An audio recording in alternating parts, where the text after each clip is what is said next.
Pessoal, boa tarde, eu sou tia Joyce e hoje a gente vai falar um pouquinho sobre mais um personagem, mais dois personagens no caso, que recalcularam sua rota. No dia de ontem, a tia Heloísa falou para vocês sobre a história de Moisés e como Deus transformou a vida dele, como Deus recalculou a rota da vida dele. Hoje a gente vai falar sobre duas pessoas que também foram escolhidas por Moisés e que fizeram um caminho diferente do que foi traçado para eles. Mas antes disso, a gente vai lembrar do nosso tema. Nosso tema da semana é Recalculando a Rota. E a nossa divisa está lá em João 14,6, né? Vamos repetir? Vamos relembrar? Jesus respondeu: Eu sou o caminho, a verdade e a vida. Ninguém vem ao Pai senão por mim, né? Então Jesus é o nosso caminho, né? É através dele que a gente vai recalcular a nossa rota. Esses personagens que a gente vai falar hoje, a gente vai falar sobre duas pessoas que aprenderam a ver o lado bom da vida. Ontem eu lembro que a tia Heloísa falou para vocês sobre a gente não murmurar, não reclamar, né? Quando o pai, quando a mãe manda a gente fazer as coisas. E hoje a gente vai falar sobre dois homens. Os homens que a gente vai falar hoje são Josué e Caleb. A história deles está lá no livro de Números, no capítulo 13. Quem quiser conferir lá na Bíblia. E aí, o que estava acontecendo naquela época? Moisés foi eleito para libertar o povo e Deus tinha prometido a eles uma terra que seria muito boa, muito próspera. E caminhando pelo deserto, eles conseguiram avistar bem ao longe essa terra. Como não poderiam, né, entrar nesse primeiro momento, né, Deus falou com Moisés: Moisés, você vai escolher 12 homens, 12 espias. Eles vão ser responsáveis por ir observar a terra, ver como que é, né, se existem moradores, se é perigoso, se lá é realmente uma terra próspera, né, boa para se plantar e colher. E dentre esses 12 homens foram escolhidos nossos personagens do dia, Josué e Caleb. Então, olha só, eu trouxe aqui uma foto para que vocês consigam ver. Ó, aqui a gente tem os espias, estão vendo? Ó, vários homens. E esses que estão aqui atrás, eles estão desconfiados, eles estão com medo do que eles viram lá. Sabe por quê? Porque lá nessa terra, eles viram que existiam gigantes, pessoas muito grandes. E eles ficaram com medo, porque a cidade era toda cercada por muralhas. Então eles falaram assim: ó, a gente vai chegar lá e vai falar com Moisés que lá não é lugar pra gente não, lá é perigoso, lá é ruim, né? Não vamos não. Só que Josué e Caleb, eles foram pessoas otimistas. Tia, o que é ser otimista? Ser otimista é enxergar sempre o lado bom das coisas, tá?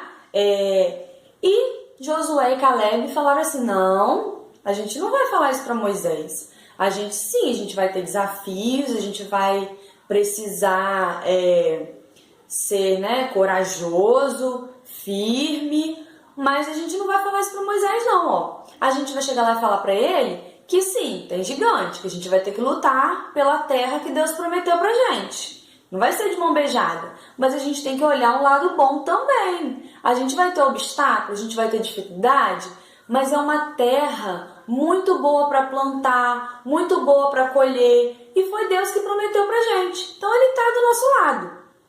E o que eles fizeram? Olha só, 10 desses homens, como eu já falei, voltaram para falar para Moisés: ó, não dá certo. Eles, pelo contrário, olha só o que eles trouxeram. Eles trouxeram frutas, eles trouxeram cachos de uva. Olha só o tamanho desse cacho de uva. Precisou pendurar para carregar. Quando eles voltaram para falar com Moisés, eles falaram: ó, Moisés, a terra é boa, é fértil, é produtiva e a gente vai encarar, vamos lá, é desafio, mas a gente tem que ver o lado bom. Deus está com a gente, Deus que prometeu, então ele vai cumprir.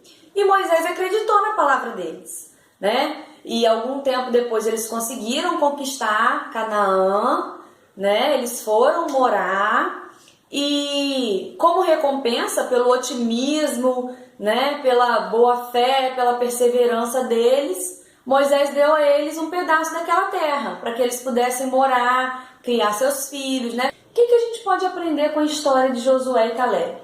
Primeiro, Deus está com a gente. Então, se Ele prometeu que a gente vai sair dessa situação, desse perigo que a gente está vivendo, desse momento que a gente tem que ficar em casa, quietinho, né? Que a gente não está podendo ir para a escola nem para a igreja. Então, o que a gente tem que fazer? A gente tem que ser otimista, fazer a nossa parte e cuidar, né, da gente, da nossa família, cuidar da higiene, não é? E sempre estar orando e pedindo a Deus para proteger a nossa família, porque se Ele prometeu que a gente vai sair bem dessa situação, assim como Ele prometeu a Josué e Caleb, é porque Ele vai cumprir. A nossa parte é obedecer, não é isso? E Ele vai cumprir a parte dele. Vamos orar? Fecha os olhinhos aí para a gente orar. Senhor, muito obrigado pela nossa semana, muito obrigado pelos professores que a gente já passaram por aqui, pelos que vão passar. Cuida da nossa família, nos ajude a ser otimistas e ver o lado bom das coisas, assim como Josué e Caleb, porque nós temos certeza que o Senhor está conosco. Nos proteja, nos livre dos obstáculos que podem surgir por causa desse coronavírus. Cuide da nossa família, da nossa igreja e que já a gente possa estar junto de novo. Em nome de Jesus, amém.